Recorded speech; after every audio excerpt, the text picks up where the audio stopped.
Hi, welcome to Facebook Live from the St. Clair County Health Department. I'm Dr. Annette Mercatante, and today we have our special guest, Bonnie DiNardo from the St. Clair County Community College. And Bonnie's going to talk about some great initiatives that we have going on. But before we get to that, let's go through our COVID update. We are now doing this, as you know, once a month. And if you've been watching at all, you know that our rates are creeping upward along with the rest of the states. So this week we had roughly about 379 new cases.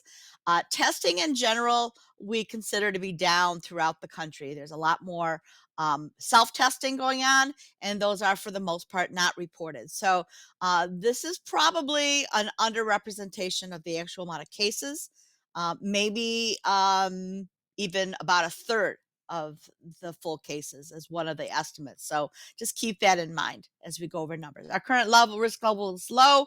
Let's go to the next slide. We're going to talk about that's our graph. You can see that we have been enjoying a relatively calm late winter, early spring. And to the right is our elevation, which is nowhere near, of course, what we saw in the beginning of the year.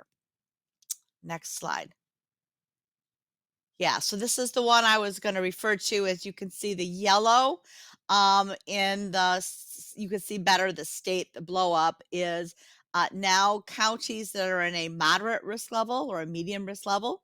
The lows are in blue, and we are still in blue. But as you can see, our immediate neighbors to the south are now being called medium risk, and I am quite sure that we will be joining them shortly in that risk category.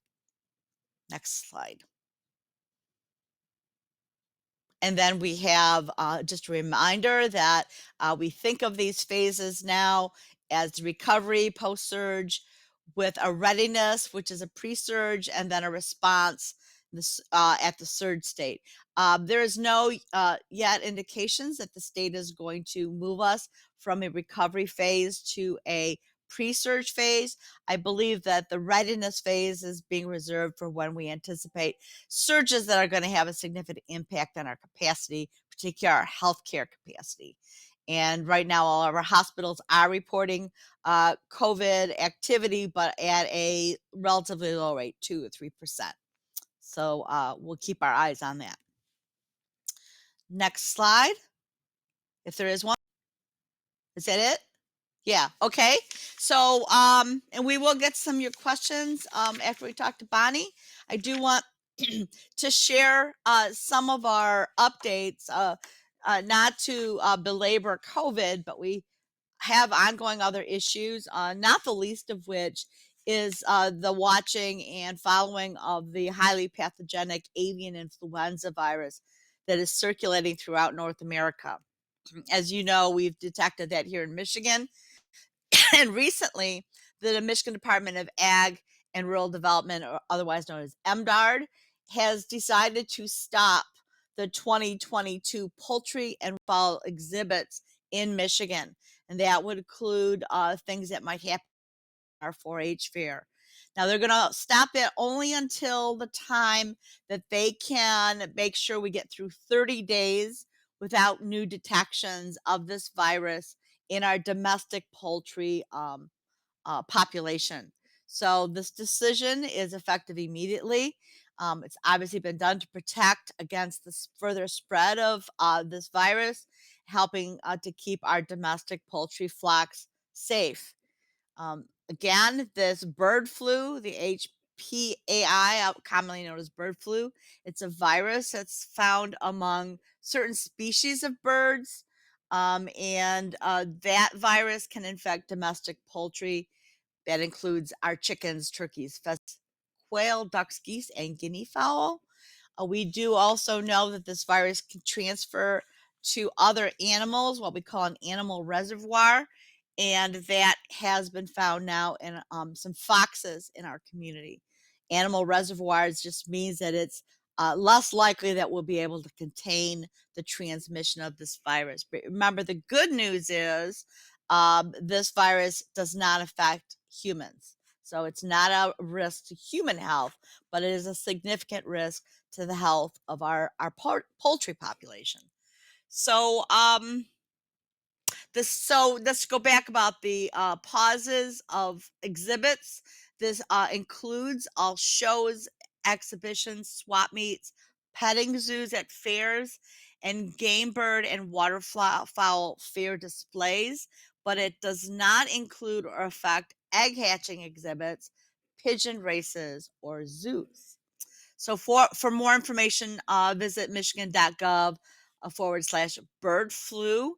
And we just want to remind everybody to, if you find a sick or dead bird, we want you to call the 1-800-292-3939 number. And that can be found online at the DNR website as well. Let's see, anyone who notices what appears to be an unusual or unexplained deaths among wild birds, or now the fox population, is asked to report that information to the DNR. Do we have these numbers and this information listed anywhere rather than me go Yes, we through it? do, Okay. on our All right. On website. our website. All right. Go to our website, scchealth.co, and you'll find the links to do this reporting. You can also call. One more thing I think of real importance I want y'all to know about is that our 2021 Community Health Needs Assessment has now been completed, and we will be putting that on our website and releasing that information very soon. I believe this week, if I'm not correct, Jen? Yep. On Monday. Monday. Okay. So we're going to do it on Monday. It is filled with good, reliable information. We not only develop primary information from surveys and phone interviews, but we collect a lot of useful secondary information. And that report is going to be used hopefully over the next year. Actually, over the next 5 years, but particularly over the next year, to review and redo our community health improvement plan, which we hope all of you will be interested in and have some level of contribution. So next month's Facebook Live, we're going to dive into this a little bit deeper and show you, I think, some of the highlights of this data and some of the interesting things that we have found about our health, particularly after COVID. Remember, this is a pretty substantial impact this has had on everyone, including us. So stay tuned. All right. What's next? Oh, so I'm going to introduce Bonnie. You know, Bonnie, I don't have your full credentials in front of me, but I can tell you that Bonnie, there it is, the Executive Director of Community and Public Relations. I've known Bonnie for many, many years, and it has been a pleasure working with her.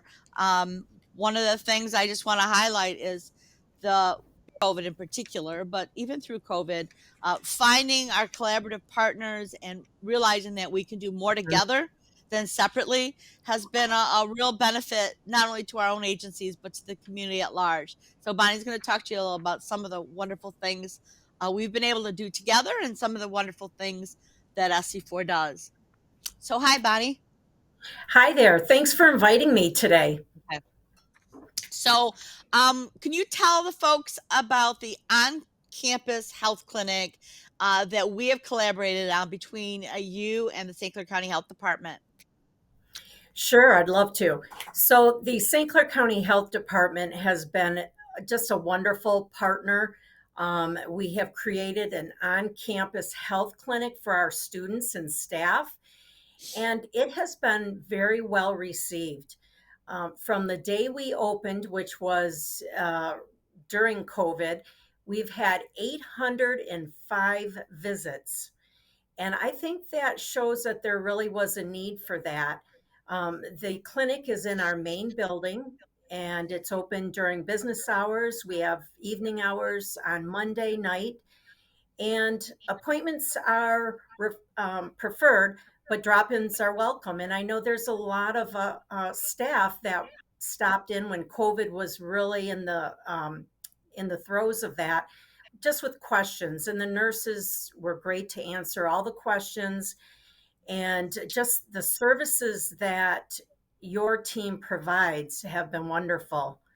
um, the COVID testing, the vaccinations, getting questions answered, just having that point of contact. Where's the expert? It was great to talk to someone about what the risks are and what the CDC is recommending in the health department. So it has been great.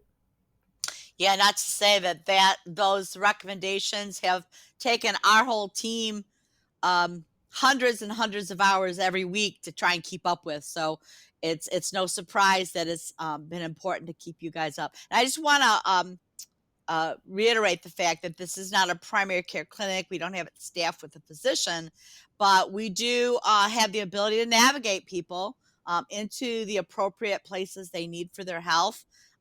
We have the ability to do public health educational presentations. Obviously, all the routine testing and treatments that are available here at the main health department. So immunizations, STI Mhm. testing and treatment, and testing for other communicable diseases is all available. So we've been delighted, and thank you very much for giving us this opportunity. So Sure. let's move on. I Oh, go just, ahead. Do you have anything? Hmm. sorry, just wanted to add one thing. So, our housing unit downtown, many of your viewers may not be aware, but a lot of them are from outside of this area. And so they don't have a doctor local. So the health clinic has been great for them to go and speak to an expert to see what they should do. So I think it's been especially great for our housing students. Yeah, I have a passion for adolescent and student. That's how I started in public health.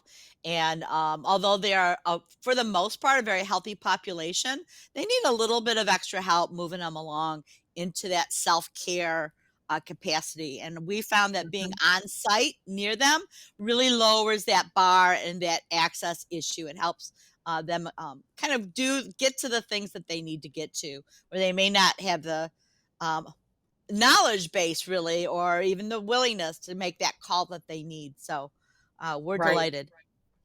So let's talk a little bit about the Community Resources Fair. You've been a big player in this for many years. Tell us what people can expect when they, Well, oh, and when it, it is as well. I know. yeah, so I'm going to say it at least 3 times, but the Community Resource Fair is tomorrow, Friday, May 13th, from 10 to 1 at SC4 in the corner of Stone and Glenwood in our College Center parking lot. It's a drive-through event. It's our 14th year that this has taken place. The college is the host site, and we are very excited to participate every year and bring the community to a one stop location where they can get resources on many different topics or areas of concern. The event is free and it's open for anyone that is in need. So again, it's tomorrow, May 13th from 10 to 1. It's a drive-through format. And as the cars line up and they come through the line, they will be loaded up with a bag of resource material. And they will also get a lot of food items. We will have a food truck there, um, generously donated from the Food Bank of Eastern Michigan. And Heather Bearden made sure that happened. And also, we will have a bag of personal hygiene items, deodorant and all those items that you really need.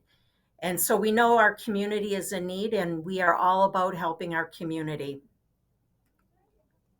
Yeah, and not to mention the fact, not only is there lots of free stuff, but great referrals again, and that COVID vaccine is going to be available to people that show up. And please keep that in mind. I mentioned that our rates are up.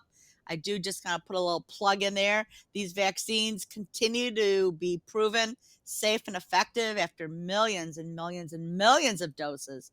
We find we have only those just a handful of very rare issues. And what we have seen from this last surge is people who are fully vaccinated, and that means to include a booster. You have half the, well, let me put it this way, if you're unvaccinated, you're 2 times as more likely to be infected, and you're 6 times more likely to get seriously ill and die. Mhm. So we do know that this is still one of the best ways of keeping people safe, and we are all tired of of physical isolation, and we're all super tired of the mask. But I also just want to make a plug that if you're in a crowded place indoors, it's a good time to start throwing that mask back on, especially if you're more vulnerable or you live with somebody who's vulnerable. So, Right, right.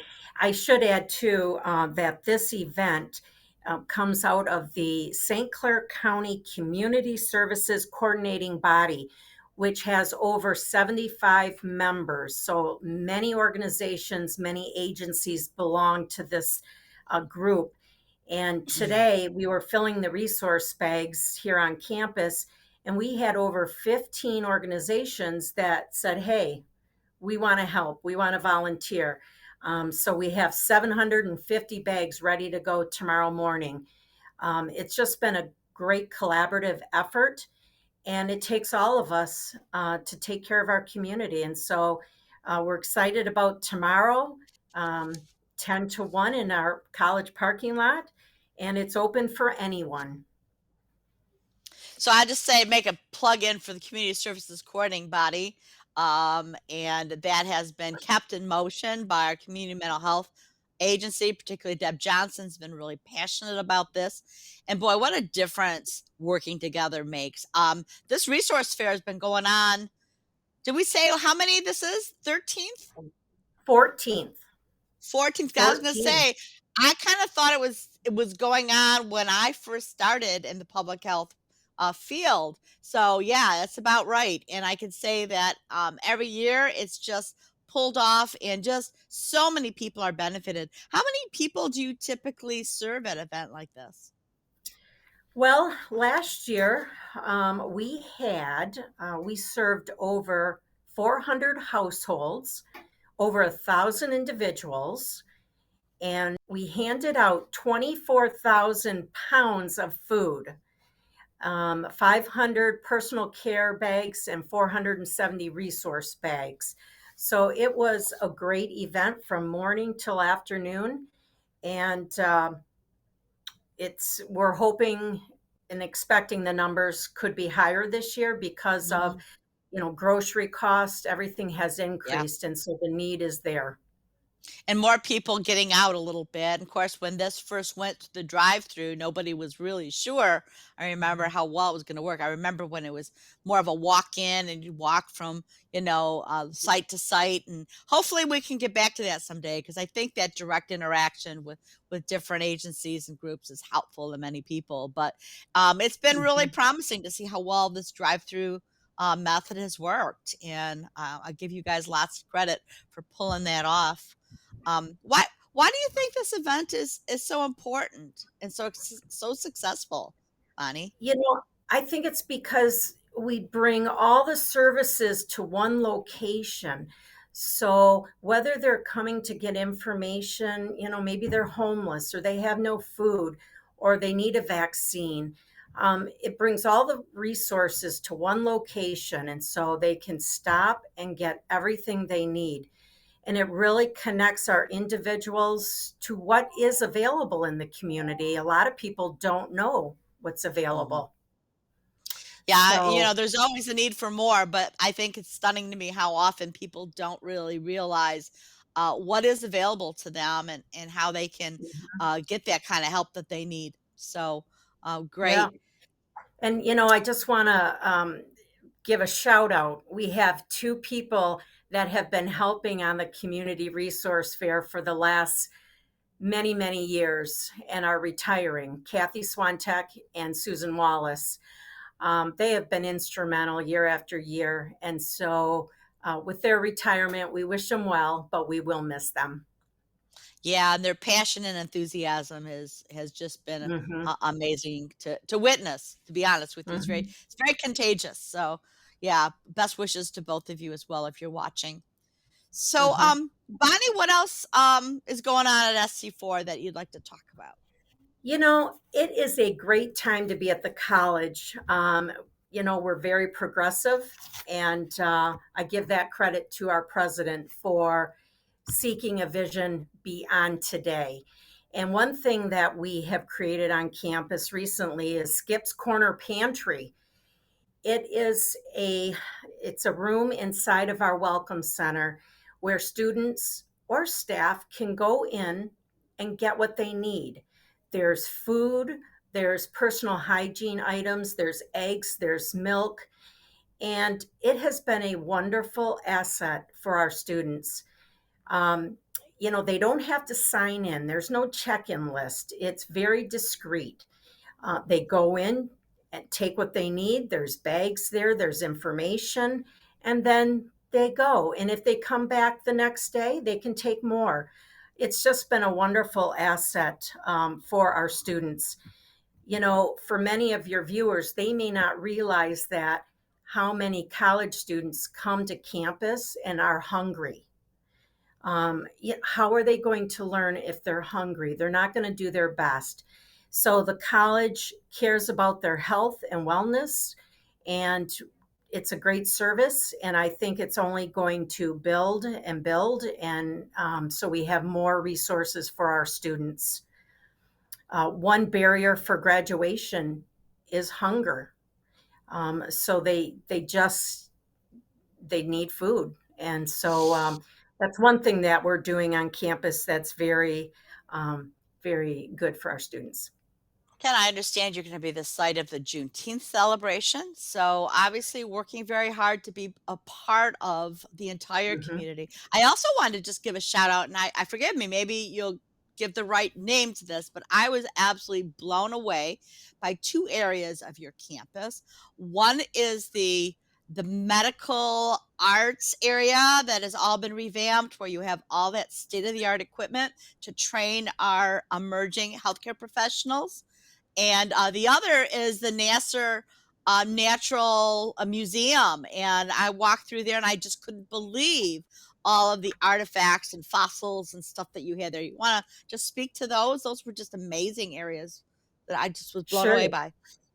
Sure. The health science building was renovated several years ago, and it is equipped for students to learn on mannequins. And so the mannequins can mimic a heart attack or a stroke. And the students are getting this training that is just like real life. So the nursing students have to figure out, okay, what's happening with this patient? They also talk about the different cultures, and you can't just ask the patient, you have to ask the husband of the patient first if it's a Muslim or a different culture. So the students just learn a wide variety of information from the mannequins. We have child mannequins, we have a birthing mom. It's pretty incredible in that building and what the students can learn. Yes, it Um, was amazing. yes, yes. And if any of your viewers want a tour of campus, it has definitely changed in the last several years. They can call me. I'd be happy to give them a tour of campus and show off what we're doing and all the great things. The Challenger Learning Center just opened to the public last weekend, and that is definitely a great new initiative. It's the only center in the state of Michigan and one of 40 in the United States. We're proud of that. And it's a simulated space themed environment. And again, if anyone wants a tour or you have a class, it's really geared for fifth to eighth grade, but can be adaptable to other ages. It's a great team building exercise.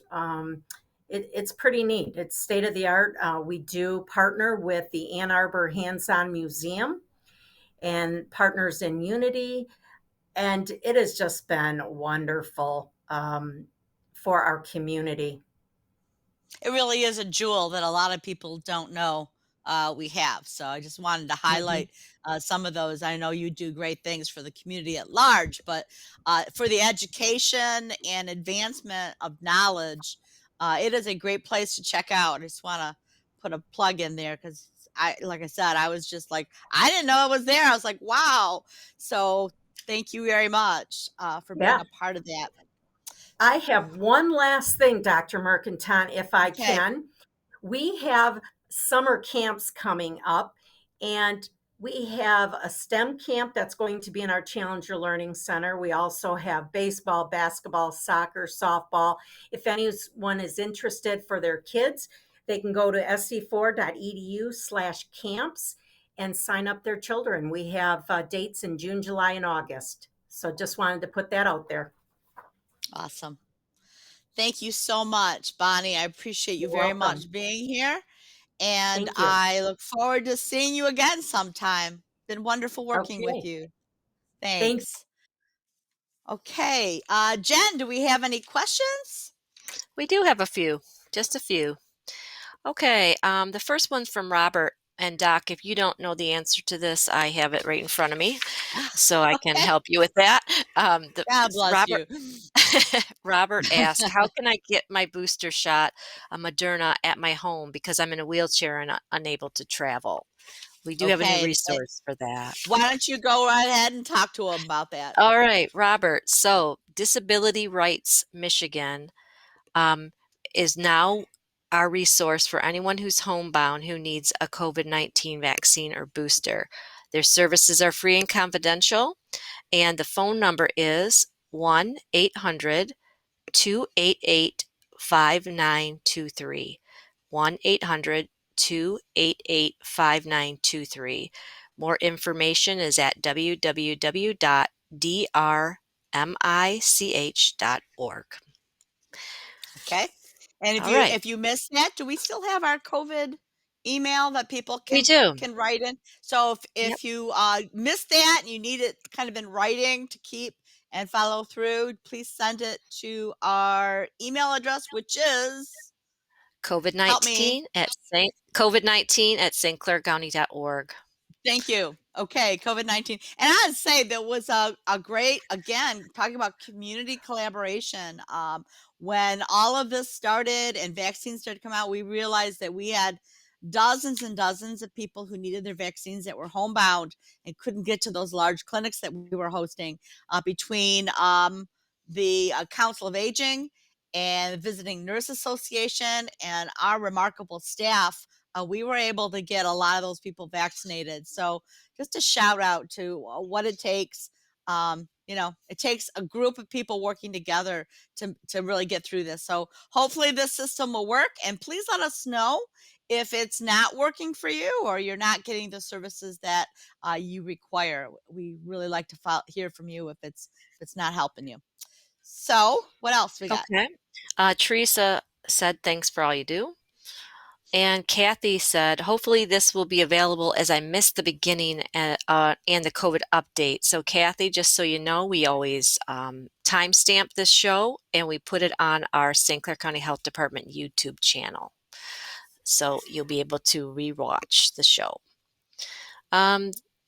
The next question, I'm not sure, Doc, if you know how to answer this, but Danny ask, what about the WHO vote on the 22nd that will take away our sovereignty during any kind of a medical emergency?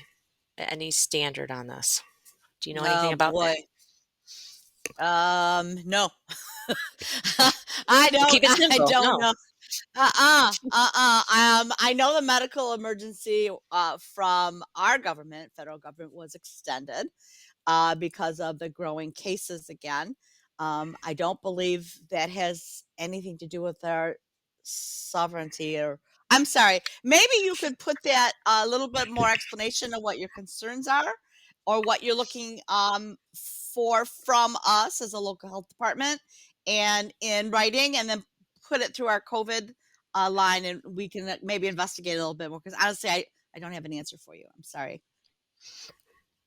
All right. Regina said, "We're always better together," echoing It's on true. something you said Hey, earlier. Regina. And Robert said, "Thank you. Could you please repeat the number one more time for that disability rights?" Yeah. And maybe one of the girls one of my team who is maybe they can write this also in the comments. But Robert, it's 1-800-288-5923. 288-5913. 23. Nope, Ah, 23. 5923. 1-800-288-5923.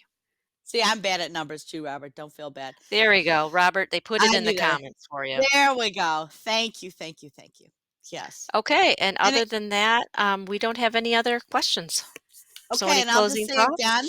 Yeah, so again Oh, with hold on. the We have trans one more question. okay, I'll Sorry. hold my thought. That's all right. Mary asks, if I test positive on an at-home test, do I need to notify the health department? No, not really, Mary. We have hundreds and hundreds of people taking home. What we want you to know is what to do. If you test positive, regardless of how ill you are, we want you to, if you can, stay home for 5 days. And then beyond that, make sure you wear a mask when you go out for the remainder of the 5 days. We want you to limit you exposing other people to this virus. So even though if you may have a very, very mild symptoms from your infection, the person next to you at the grocery store might not be so lucky. So we just ask you to follow those protocols. Notify the people that you've been very close to in the preceding couple of days. Remember, 2 days before you actually start to get ill, you become infectious. So think about that and communicate with those people, advising them to be careful and to test themselves if they get sick, and if they're concerned, to test themselves after about 3 to 5 days. We're not asking quarantine people to stay home anymore, but we're asking them to be careful and to be conscientious about their testing. Testing isn't perfect. Remember that as well, people. There's many people who will test on the first or second day that they're feeling crummy. It's negative. And then they check it again in a couple more days and it's positive. So keep that in mind. Your home tests are, if they're positive, it's probably positive. But if it's negative, you got to still use your head a little bit and still be careful. So that's our expectation. We're still investigating clusters of infections at high risk situations like nursing homes, etc. But for individual situations, you do not need to report to us. We're So, way Doc, beyond that. Yeah. we had a couple more questions come in since then, so Okay. I'll just finish with these. The next question was from Michelle. She said, so if you still test positive after 5 days, what's next? That's a great question, and that does happen sometimes. It's kind of nice to know you're negative. If you're still positive, it means you're still getting some of that virus protein there. It doesn't necessarily mean you're still infectious, but you have two choices at that point. You can stay home for a few more days, or you can be very, very conscientious to not go places that could put other people at risk. So trying to keep yourself physically distanced, wearing that well-fitting mask. In these situations, please just don't go out with a cloth mask. We would like you to use kind of a variation of an N95 or something that fits well against your face, because the potential there is you're still infected. Now, you don't really need to test negative to go back out. The CDC and guidance is just saying 5 days. 5 days. If you're feeling better and your fever's gone, go ahead and proceed. But I like what you're doing, Michelle. And I got to say, for myself, I did the same thing. I felt a lot more comfortable. Follow-up test was negative, but that's just something every individual person has to think about. If they're going to leave their home after their first 5 days, is it to somewhere that's very high risk? Or is it just that you're going to be going back to your little cubicle by yourself, or, driving your car around? Those are different levels of risk. Kind of a non-answer, but the truth is that, we're not sure whether those positive tests 5 days later indicate you're still actively infectious or still kind of shedding some dead virus. Okay, we just don't know. She also commented back that work is terrible. They're making people go back to work. Ugh. Right. And I know, and this is where the government not having policies and orders and things like that puts people, normal people, kind of in these positions where they feel like they should be staying home longer, but they really can't afford to. They don't want to risk losing their job. In those situations, my suggestion is just be very conscientious of what you're doing. Don't go out to lunch with your buddies during that period of time. wear your mask, wash your hands, try and stay separate from other people, and just do your diligence to try and minimize that risk to your coworkers. And if you're working with the public, to the public as well. Remember, brief interactions with public are probably not going to be a highly contagious kind of situation. But if you're working one-on-one with a client across, in a short space, that's when you may want to separate yourself further apart and making sure, and even asking them if they would mind wearing a mask as well, because if you're recently recovered, you can put it that way. But that is a problem that I think we're always going to have with illness. And let's face it, losing staff for that long is a very challenging thing for employers. We get challenged here as well, even at the health department, when we have a bunch of people all get COVID at the same time, and uh, we don't have a lot of spare people to spare. So you have to get kind of creative bringing people back. She says, Good thank you for question. your answer. It's a good question, Okay. though. Dawn asks, hi, I'm a St. Clair County resident and I'm in England on vacation. Are they still requiring tests to come into Detroit DTW? Oh my. Dawn, I apologize. As you know, I've been kind of shifting what I do and kind of transitioning out of this role. So I can tell you that I don't think they are. But I have to be honest with you. I am not 100% sure with the FDA, or excuse me, whatever the regulations for travel are for returning to the United States are.